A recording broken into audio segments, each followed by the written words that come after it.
Chegou ao fim o monopólio da Rede Globo sobre o futebol brasileiro. O que isso significa, eu vou contar para você depois da vinheta.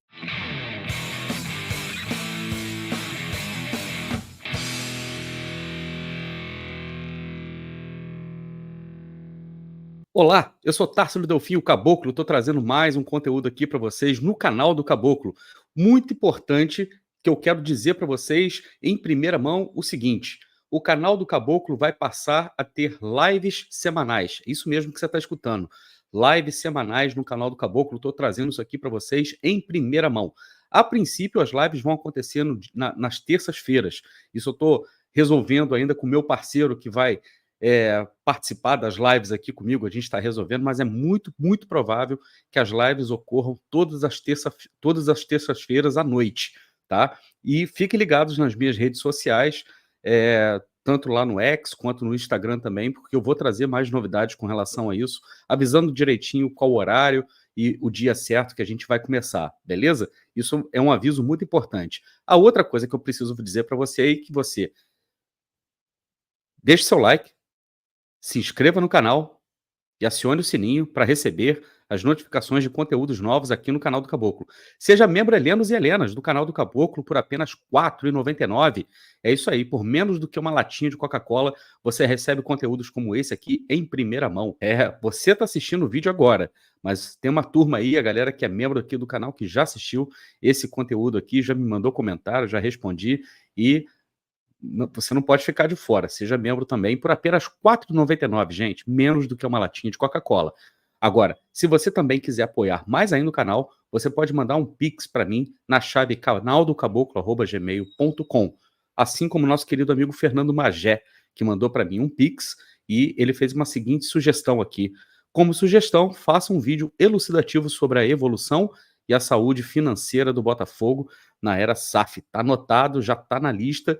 Só que, né, para esse tipo de conteúdo, eu preciso, né, sempre consultar o pessoal que é da área, o pessoal que é do ramo, porque eu, né, não sou da área e não tenho problema nenhum em admitir que não sei. O máximo que eu posso fazer, então fique ligado também, Fernando, que pode ser que eu faça esse programa aqui em formato de live, né, com esse conteúdo aqui em formato de live. Fica ligado aqui no canal, né? Por isso que é importante acionar o sininho aí, para você ficar ligado e a qualquer momento a gente vai começar aqui com as lives e esse assunto aqui, com certeza, tá entre as prioridades de pauta aqui para o canal do Caboclo, tá bom? Gente, chegou ao fim o monopólio da Rede Globo de televisão sobre o futebol brasileiro. Se isso aqui fosse um país sério, a gente deveria estar todo mundo nesse momento na rua comemorando. Muita gente, eu tenho escutado muita gente, né, reclamando, inclusive, ou até lamentando o fato de que a Record, né, que agora comprou os direitos de televisão, os direitos os direitos de TV aberta, né, de televisionamento em TV aberta, pelo menos dos clubes da LFU, essa galera tá reclamando, né? Pô, mas não é a mesma coisa, eu tô acostumado com a Globo, qualidade técnica da transmissão, eu entendo tudo isso, mas vocês vão entender depois, no final desse vídeo, o quão pequeno, tá? O quão pequena esse tipo de preocupação é para esse momento. Era extremamente importante quebrar o monopólio da Rede Globo de transmissão do futebol brasileiro, porque esse tipo de controle, né, sobre o futebol brasileiro era muito, muito poderoso e determinava, na verdade, os rumos do futebol brasileiro, quem ganhava, quem perdia, não à toa, né? A gente tem visto aí, pelo menos nos últimos 10 anos, que 2 clubes ganhavam e, às vezes, né, eventualmente, outros clubes beliscavam uma coisa aqui ou outra, mas na maioria dos casos apenas 2 clubes ganhavam, né? Vocês já sabem quais são. Justamente os clubes que mais têm atacado o Botafogo nesse momento, né? Flamengo gritando por fair play, e eu vou mostrar aqui mais uma vez a hipocrisia deles, e Palmeiras também, né? Através do Palmeiras, né? Que eu batizei o veículo agora que faz parte do conglomerado de comunicação Alviverde, lá de São Paulo, Palmeiras, né? Através de suas reportagens bombásticas, investigativas, né? De quinta série, que você pode fazer no Google a qualquer momento e teve resposta. Tudo isso eu vou falar aqui, então fica ligado comigo aqui. O mais importante, Fica à vontade para comentar, fica à vontade para colocar aí seus comentários aí do lado. Se você estiver assistindo o vídeo depois que ele estreou, não tem problema, coloca seus comentários aí também, que são extremamente importantes, né, para a gente poder sempre interagir aqui no canal. Todo mundo está sabendo, então, a notícia principal é que a Record comprou os direitos de transmissão de TV aberta da LFU, que é o outro bloco, o bloco rival, digamos assim, da Libra, tá? Para a gente entender a importância disso e como isso afeta o modelo de negócios da Globo e como isso afeta principalmente também os clubes que estão ligados à Globo, que estão ligados à Libra, tá? Eu preciso mostrar uma coisa aqui para vocês, antes de mais nada. Então vamos lá, para a tela. Todo mundo sabe, né, que a Globo tem os direitos exclusivos de transmissão dos jogos dos mandantes, né, dos clubes filiados à Libra. E, ao todo, na verdade, como a Globo tinha um monopólio todo do futebol, só ela, né, podia transmitir futebol no Brasil, o futebol brasileiro, né? A gente tinha a seguinte situação: a Globo era detentora no Campeonato Brasileiro de 361 jogos, metade desses jogos ela disponibilizava no pay-per-view, ou perto da metade, um pouco mais, um pouco menos, e ela tinha 5 jogos exclusivos por rodada no pay-per-view, no Premiere, no canal Premiere, tá? Você aí que provavelmente tem Premiere para poder assistir seu time, sei lá, num sábado às 9 da noite, horário que tá todo mundo fazendo outra coisa na vida, inclusive o próprio time da casa, né, jogou no sábado à noite, às 9 horas da noite, e colocou apenas 28 mil pagantes no estádio Maracanã, provando mais uma vez que o calendário determina, sim, quem vai ter mais público, quem vai ter menos, quem vai faturar mais com match day, né, que é o faturamento que você tem de bilheteria, de venda de restaurantes, de bares, essas coisas todas no estádio, produtos, camisas, copos, lá, e por aí vai, e também exposição que você tem na mídia, né, obviamente. O que você prefere? Expor a sua marca num horário super nobre, por exemplo, num sábado às 4 horas da tarde, quando tem uma audiência absurda e o estádio está lotado, ou num jogo escondido no sábado à noite às 9 horas da noite? É uma questão simples, né? Então os melhores patrocínios também sempre ficavam destinados, digamos assim, aos clubes que eram mais favorecidos pelo calendário. E o que acabou acontecendo nesse momento, né? Com a quebra desse monopólio, com a compra dos direitos dos times da LFU, né? Em 2025, o canal Premiere, né, como tinha todos aqueles 5 jogos exclusivos, né, por rodada, passa a ter apenas um jogo exclusivo a cada 2 rodadas. Por quê? Porque a Libra tem, nesse momento, 8 clubes dos seus filiados na primeira divisão, na Série A.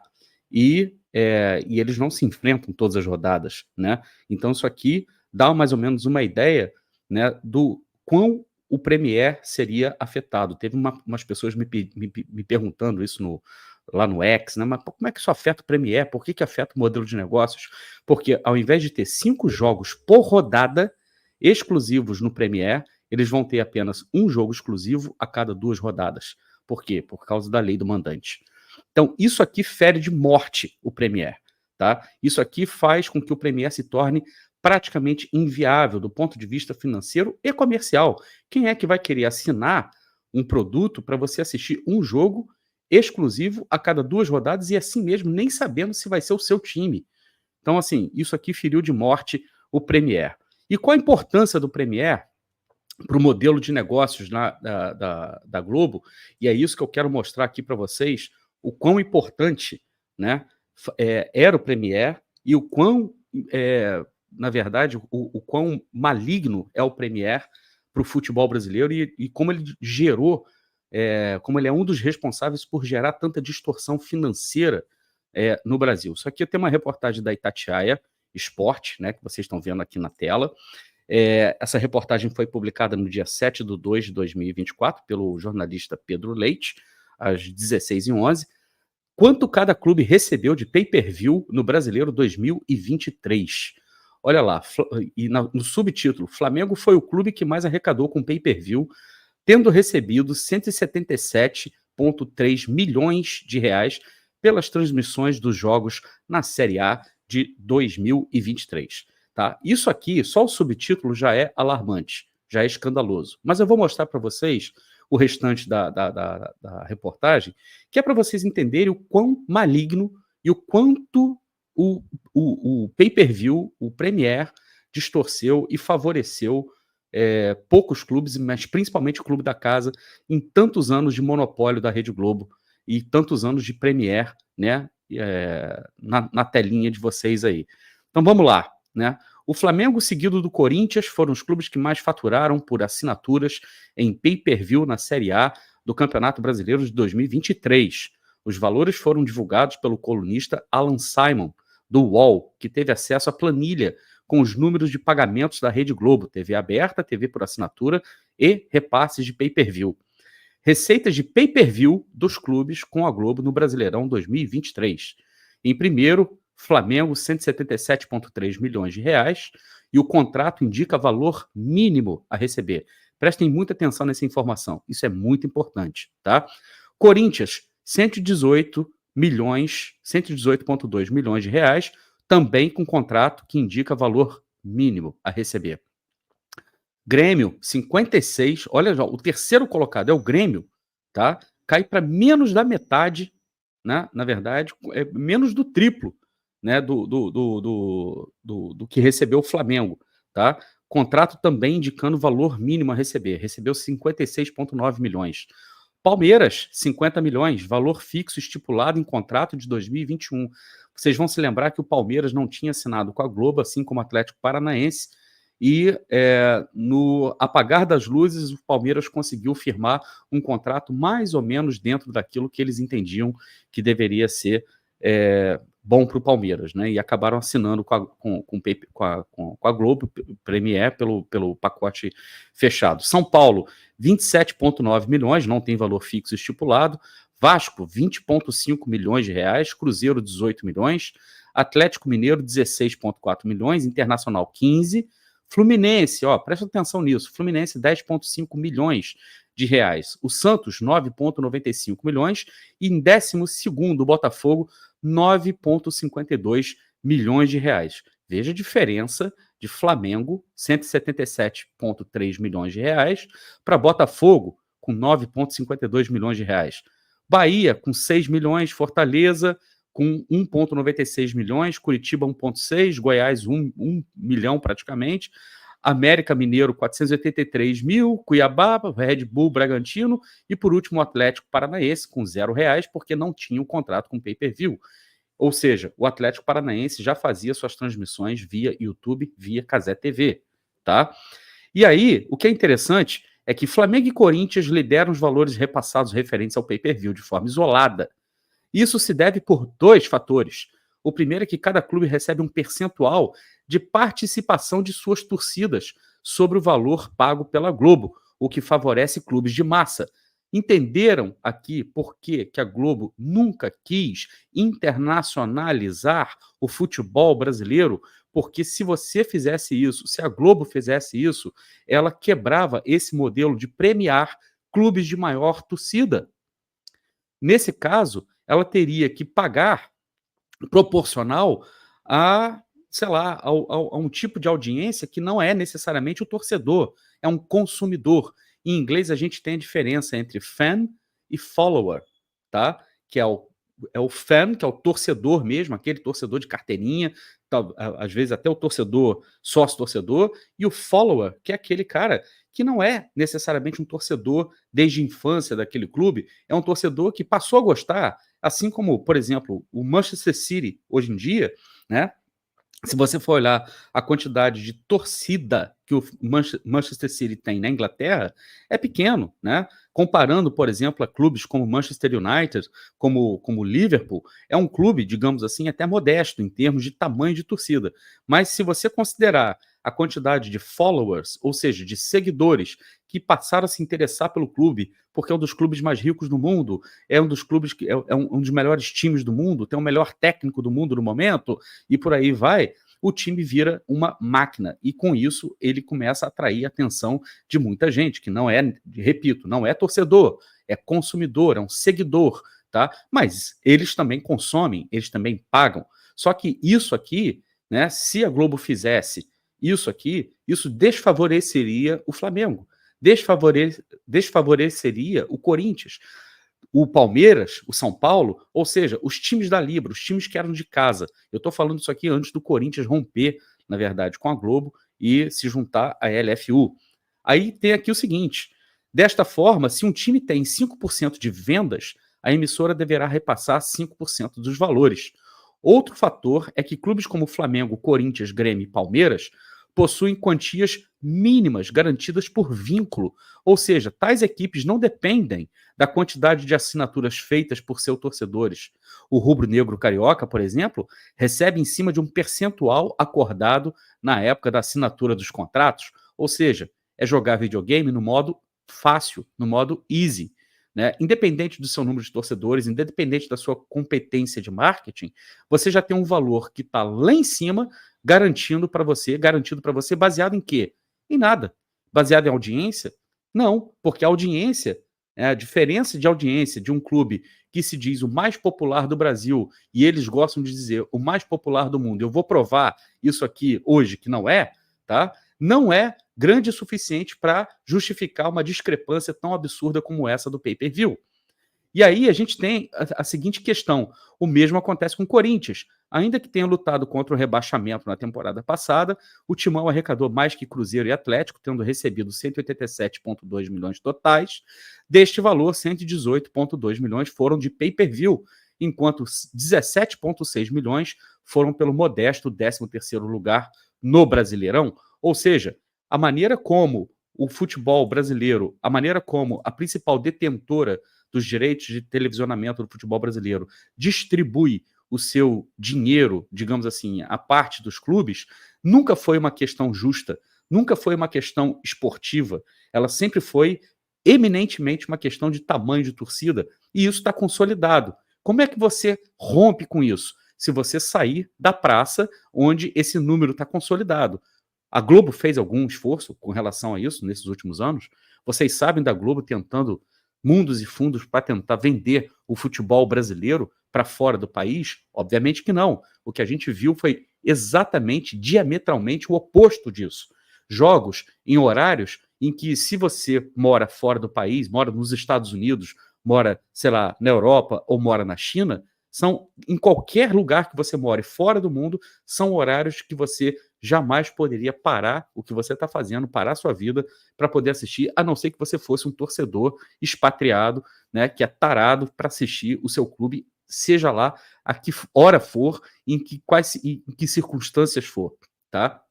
Ou seja, era um futebol hermético, a Globo colocou o futebol dentro de uma bolhazinha, né? E não deixava que esse futebol saísse dali, porque enquanto estivesse dentro dessa bolha, ela conseguia consolidar a discrepância financeira que ela gerou e que fez com que o futebol brasileiro fosse tão distorcido em termos técnicos, porque concentrou muito dinheiro na mão de pouquíssimos clubes, enquanto os outros clubes, para poder competir, né, com esses clubes mais de ponta, os clubes mais de massa, tivessem que gerar dívidas atrás de dívidas.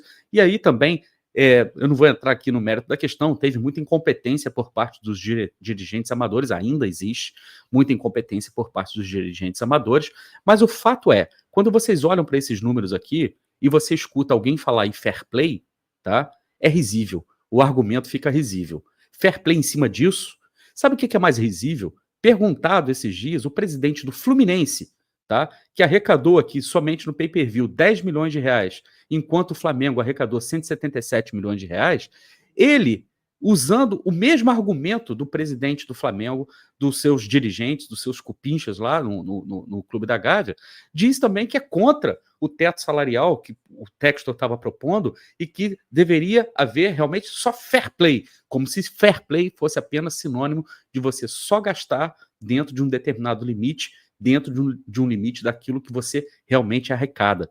Se fosse assim, o Fluminense, por exemplo, hoje não existiria. Se fosse assim, o Fluminense, por exemplo, não teria sido campeão brasileiro com a Unimed. Onde estava, senhor Mário Bittencourt, a sua defesa pelo fair play, no momento que a Unimed despejava toneladas de dinheiro no seu clube, e o senhor era vice-presidente, inclusive, do clube naquele momento, e o Fluminense contratando jogadores, pagando mundos e fundos, pagando salários milionários, isso já há 10 anos atrás, todo mundo sabe quanto era o salário do Fred naquela época, com dinheiro da Unimed. Aonde que o senhor estava para bradar por fair play, do jeito que o senhor estava bradando, naquela época que o seu clube foi beneficiado com dinheiro, digamos assim, que não era, digamos assim, gerado a partir das receitas do clube? Pois é, a hipocrisia no futebol brasileiro, às vezes, ela é tangida, na verdade, por muita ignorância, né. E é ignorância, eu gosto de dizer que é ignorância, porque uma declaração dessa do Mário Bittencourt é um tiro no pé dele. É como se fosse a barata defendendo o Baygon. Praticamente é isso, é a barata defendendo o Baygon, né. Você defender os interesses daquele que te oprime, tá, achando que você vai conseguir se aproveitar das migalhas que caem da mesa dele. Isso é ridículo, isso é extremamente burro de se fazer, né, e é triste, porque a gente vê o quão distante a gente está realmente da formação de um bloco que bata de frente com esses clubes que se apossaram do futebol brasileiro e até hoje não querem largar a mão, não querem largar o osso, né. E aí a gente entende por que que o Botafogo tem sido tão atacado, né, recentemente. Porque esse movimento que a LFU está fazendo, dá para a LFU agora, e dá para a Record, e dá também para o YouTube, que provavelmente vai ser o comprador dos direitos da TV fechada, do pay-per-view, dos jogos da LFU, uma mobilidade, dá para eles uma capacidade de manobra que a Libra não tinha. Para vocês terem uma ideia, né, que a Globo não dava, né, para eles. Para vocês terem uma ideia, a Globo tentou comprar o pacote todo da LFU, oferecendo uma grana alta, né, mas sob a condição de que ela continuaria ainda mandando na grade, que ela continuaria ainda mandando no calendário, definindo os horários dos jogos. A LFU não aceitou. A LFU fechou com a Record por menos dinheiro do que a Globo ofereceu, porque a LFU, e a gente tem que agora, assim, levantar as mãos para o céu, tá? A LFU vai vender os pacotes completos, na verdade, optou por fazer uma divisão e não concentrar todos os seus ovos numa cesta só, tá? Então vai entrar Record, vai entrar o YouTube, e pode ser que entre outros players aí também que não são, que nenhum deles é a Globo, tá? E o valor total do pacote, né, na verdade, que eles esperam arrecadar, vai ser maior do que o que a Libra paga hoje em dia, do que a Globo paga para a Libra, né, hoje em dia. Isso tudo para você manter a sua independência, a sua autonomia com relação aos horários dos jogos. E os horários dos jogos, meus amigos, aqui é fundamental, porque é isso que vai definir, é isso que vai possibilitar a internacionalização do futebol brasileiro. Finalmente, a gente vai furar a bolha do futebol mundial. Vai ser possível para uma pessoa morando na China assistir um jogo do Campeonato Brasileiro, né, com mando de campo de um clube da LFU, num horário razoável, num horário que essas pessoas podem assistir, porque não vai atrapalhar o trabalho, ou vai estar no lazer delas, ou não vai ter que perder o sono para poder assistir. Nos Estados Unidos, a mesma coisa. Na Europa, a mesma coisa. A gente está falando de mercados. A gente está falando de mercados consumidores que estão ali prontos e ávidos para consumir o futebol brasileiro e gastar dinheiro com o futebol brasileiro, tá? E a gente sempre deixou essa galera toda de fora em nome, a gente não, a Globo, sempre deixou essa galera de fora em nome do controle, né, e em nome do privilégio dos seus clubes preferenciais. Isso agora acabou. Isso é extremamente importante.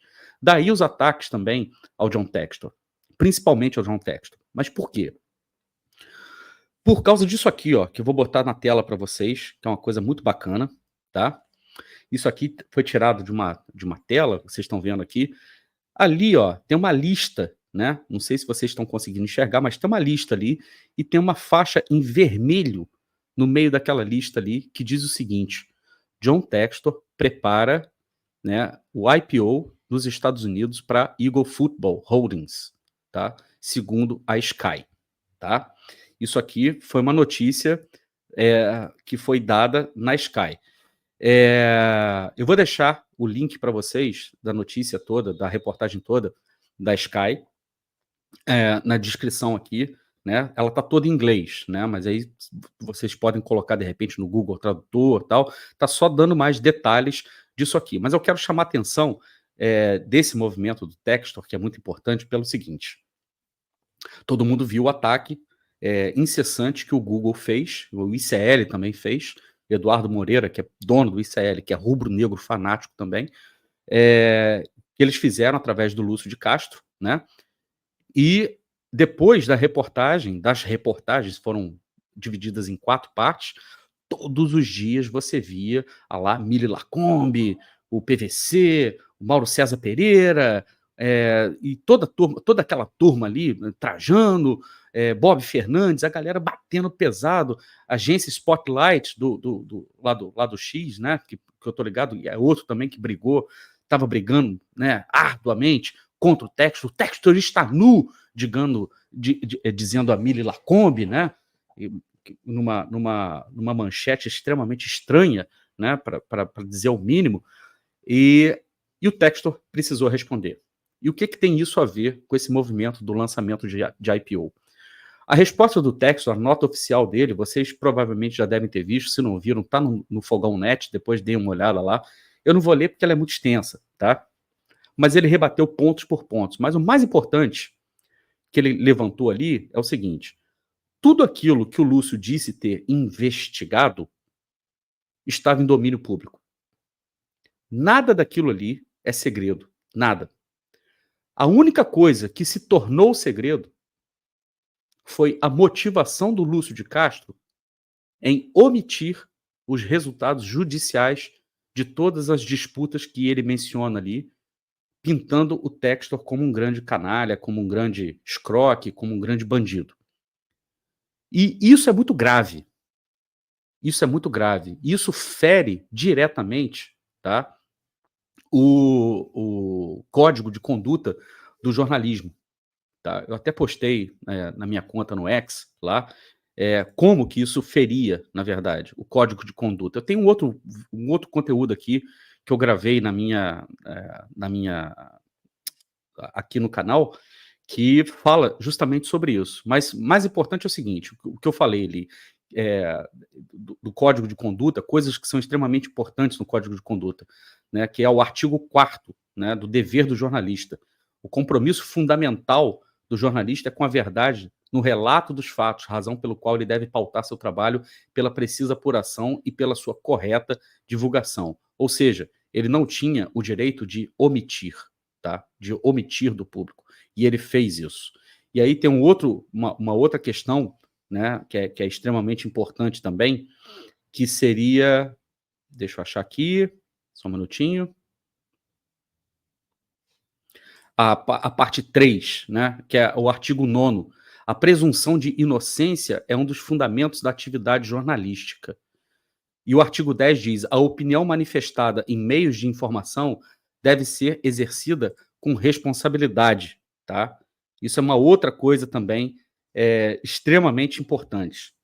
E tem uma outra questão, né, que eu coloquei lá também, deixa eu ver, achei aqui, que diz o seguinte, olha: realizar cobertura jornalística para o meio de comunicação em que trabalha sobre organizações públicas, privadas ou não governamentais, da qual seja assessor, empregado, prestador de serviço ou proprietário, nem utilizar o referido veículo para defender os interesses dessas instituições ou de autoridades a elas relacionadas. Que é outra das coisas que o Lúcio de Castro não fez. Tá? Então ele feriu o código de ética do jornalismo. Aliás, ele já vem ferindo, já vem fazendo isso há um bom tempo ali. A gente pode dizer que ninguém está exercendo jornalismo mais. Virou selvageria mesmo, virou selva, né, digamos assim. Todo mundo rasgou o currículo e partiu assim para serem blogueiros mesmo, dedicados com camisa. O Palmeiras, né, fazendo a sua defesa diária da Leila Pereira e do Palmeiras, e a Globo fazendo a sua defesa diária do Flamengo, né, defendendo os times da casa, né, digamos assim. E isso é muito grave, tá? Quando ele faz esse tipo de coisa é muito grave, porque a intenção dele ali era, de fato, atingir reputação. Fazer uma coisa que a gente chama hoje em dia de assassinato de reputação. Isso é muito sério. E a resposta do Textor, na verdade, foi muito contundente. E por que ela precisou ser contundente dessa maneira? Foi tão contundente que depois da nota, né, e ele vai acionar, vai processar criminalmente não somente os jornalistas que fizeram divulgação, que participaram da divulgação, assim como o próprio Lúcio de Castro, mas os demais também, e também o veículo, como o UOL, tá? Isso é uma coisa importante da gente mencionar, porque muita gente vai bradar aí que está ferindo a liberdade de expressão. Não está, tá? Nenhum veículo, nenhum jornalista, como eu mostrei aqui para vocês, tem o direito, na verdade, de omitir a informação. E pior, não tem o direito de criar matérias ou criar informações simplesmente como um instrumento para atacar a reputação das pessoas, né, sem que eles estejam baseados em fatos e sendo que os fatos não podem ser omitidos, como o senhor Lúcio de Castro fez ao não mostrar os resultados judiciais, que todos eles isentam John Textor de culpa. Não estou fazendo defesa do Textor aqui, porque eu não sou advogado dele, tá? Se aparecer alguma coisa, ele vai ter que se virar e vai ter que explicar, tá? Mas, baseado naquilo que o Lúcio de Castro mostrou, o Textor conseguiu fazer uma nota oficial em que ele destrói, parte por parte, a pretensa capivara do Textor que o Lúcio de Castro quis, né, criar como um factoide. Tá? Isso é extremamente importante por causa daquela lista que eu mostrei para vocês do IPO. Para você poder lançar um IPO na Bolsa de Valores de Nova York, você precisa estar com tudo limpo. Você precisa estar, assim, impecável, tá? Sem querer entrar em pormenores. Eu consultei hoje uma pessoa que é de mercado, do mercado financeiro, e perguntei para ele como é que é o processo para você abrir um IPO, principalmente na Bolsa de Nova York. É uma coisa complicadíssima. O cara vai passar por um escrutínio e as empresas todas dele vão passar por um escrutínio muito grande, tá? Ainda não é o momento de comemorar, porque o IPO ainda não foi lançado, porque não foi aprovado, tá? Se aparecer algum tipo de problema que impeça o IPO de ser lançado, ele vai ter que correr para legalizar, para regularizar, tá? Agora, se ele conseguir lograr êxito em lançar o IPO na Bolsa de Nova York, é o fim da carreira do Lúcio de Castro. Basicamente é isso, não somente do Lúcio de Castro, mas de todos aqueles que embarcaram na narrativa aí de tentar detonar a reputação alheia, né? Detonar a reputação de outras pessoas.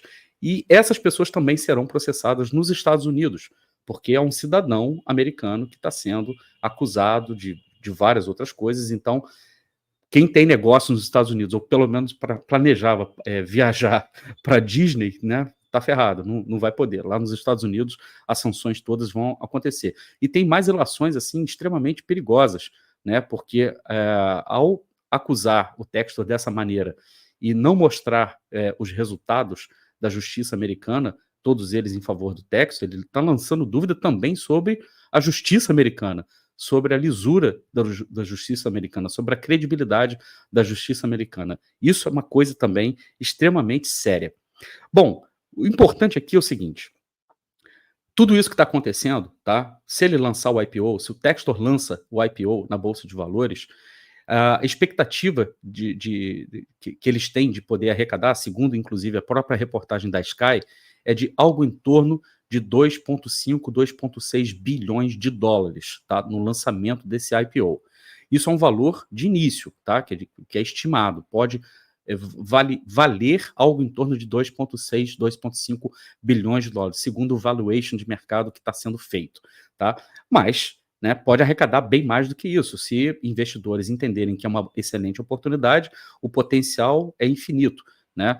Tem gente que está falando até, inclusive, em 5 bilhões de dólares. Eu não sei se poderia chegar realmente nesse valor. Mas considere, vamos jogar por baixo aqui, que fosse 2,5, 2,6 bilhões de dólares no lançamento, né, do IPO. É um número fenomenal, é um número fantástico. A gente está falando aqui de 12 bilhões de reais. Isso tudo para que o nível de investimento do grupo Eagle, né, fique muito mais robusto.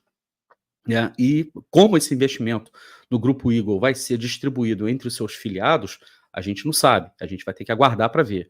Mas com certeza, né, imagina que o Textor decida direcionar, sei lá, jogando aqui por alto, 2 bilhões dessa grana toda para ser investido no Botafogo, em infraestrutura, de repente na reforma do estádio Newton Santos, aproximando as arquibancadas do gramado, ou então mesmo na contratação de jogadores, na construção do CT, né, que é extremamente importante, na finalização da construção do CT, do CT da base também, né, que é extremamente importante.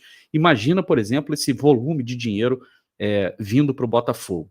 Isso apavora os caras. Obviamente que isso apavora os caras. Né? Não tem como não apavorar. Porque eles não estão falando mais sozinhos. A partir de agora, quando a gente fala que as placas tectônicas do futebol mundial estão mudando, é disso que a gente está falando. Mas mais importante do que isso é a possibilidade de você abrir outros mercados para que você consiga gerar receitas a partir também de outras ativações. Eu quero mostrar para vocês um exemplo, né, disso com relação a outro clube, né, o Manchester United. Só para vocês terem uma ideia, tá, o número estimado de torcedores do Manchester United, segundo o site Statista, que eu também vou deixar o link aqui embaixo para vocês, é de algo em torno de 1,1 bilhões de torcedores. E aí, cadê o mais querido do mundo? Cadê o maior clube do mundo? O clube mais popular do mundo, tá? E eu estou mostrando só o Manchester United. A base de torcedores do Real Madrid é maior do que a do United, para vocês terem uma ideia, tá? O Flamengo, ele não é e nem será tão cedo um dos clubes mais populares do mundo, porque ele é vítima de sua própria arrogância e a sua própria arrogância não permite que ele saia do Brasil. Porque se ele tiver que competir lá fora, a competição vai ser muito mais difícil, porque você vai ter que brigar com armas que talvez você não saiba utilizar. E aí, só na China, a estimativa é que o clube tenha algo em torno de 253 milhões. Esses dados aqui são de 2022, tá? O clube, recentemente, eu li numa reportagem, agora eu infelizmente não vou conseguir trazer para vocês. Acredita-se que esse número aqui já tenha chegado a algo em torno de 320, 330 milhões de torcedores, principalmente depois que o clube foi adquirido pelo Jimmy Ratcliffe, que é muito agressivo, principalmente no marketing também, tá? E o United tem um aplicativo, né, que você pode baixar de graça, tá? E nesse aplicativo você pode acessar conteúdo da Manchester United TV, da TV do clube, né, via aplicativo. E isso, para você poder acessar esse conteúdo exclusivo, ele custa algo em torno de 30 libras por ano, o que dá em torno de R$ 220 por ano, tá? Na China, imagina que na China, apenas na China, a quantidade de pessoas que acessam esse aplicativo. Agora, suponha que apenas 1 milhão desses 253 milhões de torcedores, e a gente está falando de um poder aquisitivo aqui que hoje é bem maior do que o poder aquisitivo do brasileiro, tá? A gente está falando de algo em torno de 2 bilhões 220 milhões, né, de reais sendo gerados apenas com assinatura da MUTV. Imagina, por exemplo, mesmo que o Botafogo não alcance esses números, imagina que o Botafogo se torne um clube, né, muito influente na China também e passe, de repente, a excursionar para a China. Tá vendo por que a gente não pode ter estadual de 4 meses? Vai que o Botafogo consiga também um sucesso nos Estados Unidos, um sucesso comercial nos Estados Unidos e passe, por exemplo, a fazer pré-temporada nos Estados Unidos, como os clubes da Premier League já têm feito ultimamente, né? Vai que a gente consegue ter um aplicativo como esse do Manchester United, que você pode acompanhar performance dos jogadores, você pode dar palpites nos jogos, né? Você pode acompanhar em tempo real o que está acontecendo também em alguns jogos, estatísticas em tempo real, tá? Isso aqui, gente, é o futuro. Quando eu falo para vocês, não temam o futuro, é disso que eu estou falando. Nada disso a gente tem hoje no pacote Globo. Nada, tá? Imagina que as possibilidades que se abrem quando você tem outros players envolvidos e você vai começar a falar com o mundo, tá? O céu é o limite. O Botafogo tem uma chance de ouro nas mãos e assim também os outros clubes da LFU também terão uma chance de ouro, desde que não sejam tão obtusos como o presidente do Fluminense, que não consegue entender as possibilidades de crescimento como essas que se apresentam nesse momento e não vem com esse papinho de fair play baseado naquilo que o fair play que interessa somente para aqueles que estão mamando no futebol brasileiro e se dando bem, estão querendo fechar a porteira e consolidar o futebol brasileiro do jeito que ele é. Acabou. Quando eu falo para vocês que rachou a barragem, é disso que eu tô falando. Rachou a barragem. A água vai romper e as coisas nunca mais serão como eram antes. Quem vai sair na frente? Quem está bem posicionado nesse momento. Quem já está fazendo esses movimentos. Botafogo via YouTube, por exemplo. Tá? Que o Botafogo faça o seu aplicativo, né, parecido como esse do United, e daqui a pouco a gente esteja transmitindo os nossos jogos na China, esteja transmitindo os nossos jogos no Canadá, nos Estados Unidos, na Rússia, no Japão, né, nos países africanos, em Angola, né? Qual angolano que nem ia querer ver o Bastos jogando fino da bola pelo Botafogo? É hora de tirar o futebol brasileiro da sua bolhazinha, da sua caixinha, porque o futebol brasileiro é muito maior do que Flamengo, Palmeiras, São Paulo, Santos. O futebol brasileiro, ele merece ser mostrado para o mundo inteiro, e esse, sim, é um passo firme na criação da liga, porque isso muda completamente a correlação de forças no país. Vocês precisam, nesse momento, entender o seguinte: não é uma questão de técnica de transmissão. Ah, porque eu gosto mais do Luiz Roberto, estou mais acostumado com a Globo. Não é isso. É o que interessa ao Botafogo e é o que não interessa ao Botafogo. A Globo, por exemplo, não tinha interesse nenhum pelo Botafogo. A Globo só se interessa por um clube e aqueles que podem, de repente, servir como sparring para o seu clube. O Botafogo não faz parte disso. Se o Botafogo não faz parte disso, o Botafogo não tem que temer e o Botafogo não tem que lamentar a perda do monopólio da Rede Globo. Pelo contrário, você, botafoguense, hoje precisa comemorar, precisa soltar fogos para o que está acontecendo, porque abriu-se a caixa de Pandora e a gente vai ver esse clube crescer cada vez mais e se tornar cada vez mais protagonista no futebol brasileiro. Eu tenho certeza que isso já começou, tá? E só vai ganhar velocidade nos próximos meses e nos próximos anos também. Você já sabe, aqui no canal do Caboclo, se tem bambu, tem flecha. Se inscreva, deixe seu like e acione o sininho. Mande um pix para canaldocaboclo@gmail.com também, se você quiser apoiar o canal. Seja membro Helenos e Helenas por apenas R$ 4,99. Eu volto a qualquer momento com mais um conteúdo. Um grande abraço.